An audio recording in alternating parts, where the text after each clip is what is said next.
Жақсы, енді мен мына құрылған HTML құжат шаблонын түсіндіріп өтейін. HTML-ге жалпы кіріспес бұрын ең бірінші айтылу керек нәрсе ол тег қой. Тег дегеніміз жалпы не? Ол сіздің браузерге ойыңызды жеткізу синтаксисі. Мысалға сіз жай ғана текстті шығарғыңыз келсе браузерге, сіз оны мына бодиға жаза саласыз. Қарапайым мәтін деп жазсаңыз, сол нәрсе міне шығып тұр. Енді кейбір мәтіндерде үлкен болғанын қалауыңыз мүмкін. Сол себепті мұнда арнайы тег қолдану керек болады. Браузер түсінетін нәрсе ол h1.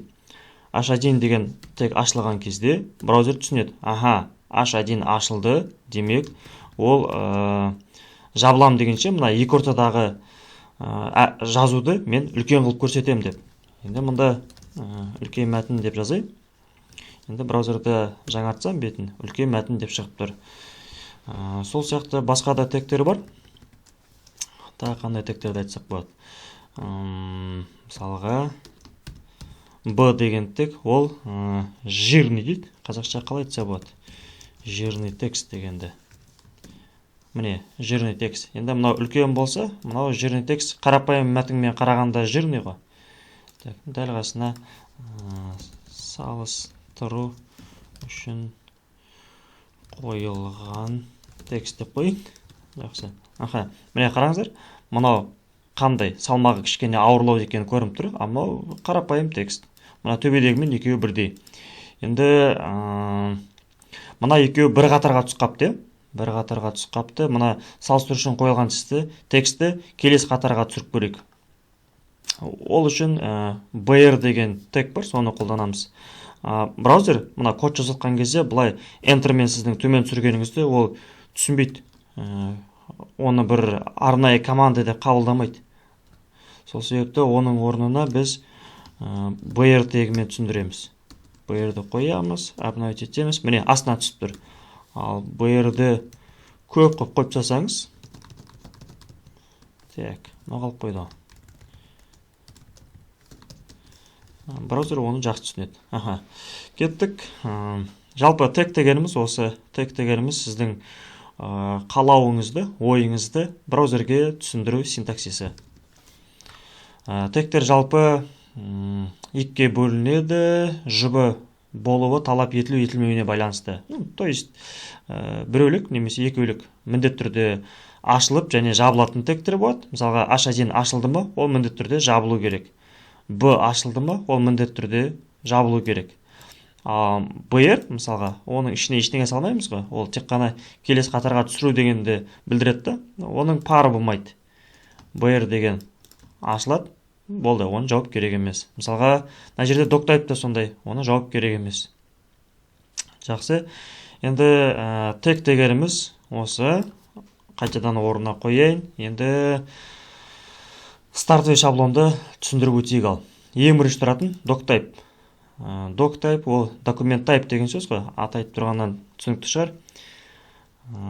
Осы HTML файл ашылған кезде браузерге сразу түсіндіреміз. Мына документтің типі HTML5 деп. Осыны HTML5 ретінде қабылдады, обработка жаса деп. Браузер соны түсінеді и ары қарай жұмысын жалғастырады. Одан кейін ол HTML деген тег ашылады және соның жабылады. Келесі жұбы екеуінің ортасында бүкіл сайттың коды осы жерде тұру керек. HTML-дің сыртында мұнда ештеңе қоюға болмайды. HTML-дің ішінде екі тег тұрады. Біреуі head, біреуі body. Head деген ол ағылшыншадан аударсақ, ол бас дегенді білдіреді ғой. Миы, браузердің миы, сайттың миы десек.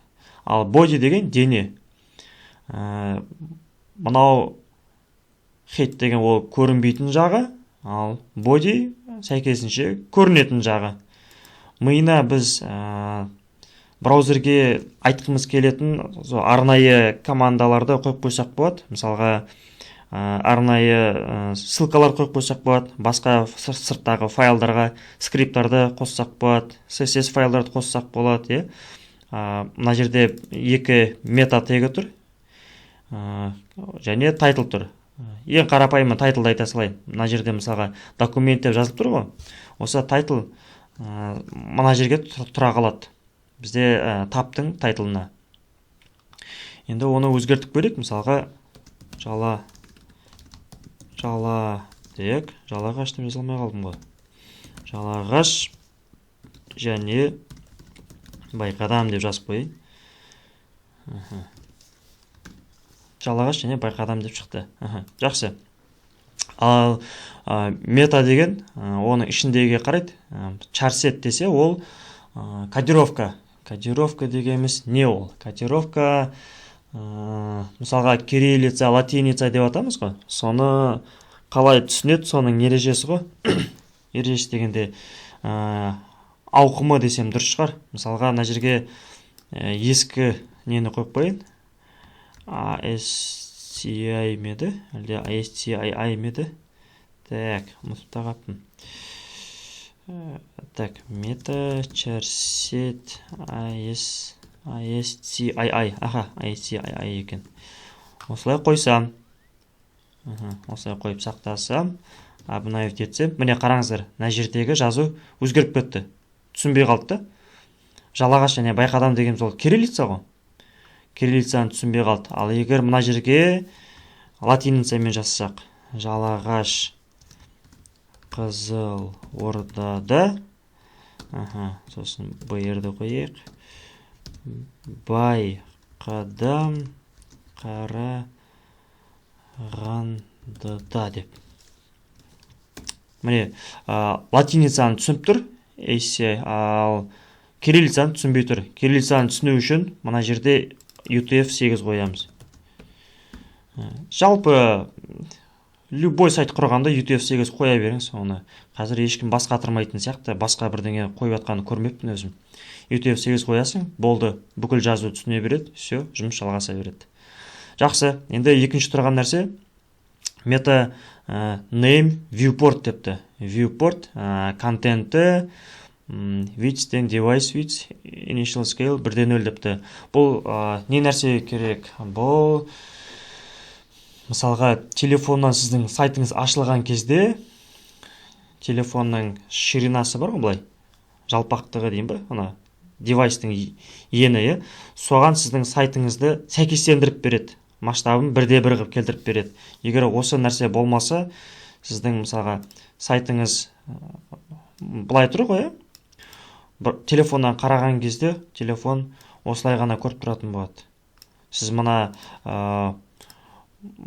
оң жағындағы контентті көру үшін сіз қолмен оны бетеп сыпырып былай жылжытып отырасыз әрі-бері. Осылай болмас үшін сіз жаңағы viewport, сосын initial scale 1 деп, width device width, осыларды қойып жібересіз. Сол кезде сіздің сайтыңыз телефонда да әдемі ашылатын болады, ширинасымен сәйкестендіріп. Әзірге осы жетер. Тег дегенді айттық, және HTML-дің бастапқы қаңқасын айттық. Келесі сабақта жиі қолданылатын тегтерге тоқтап өтем.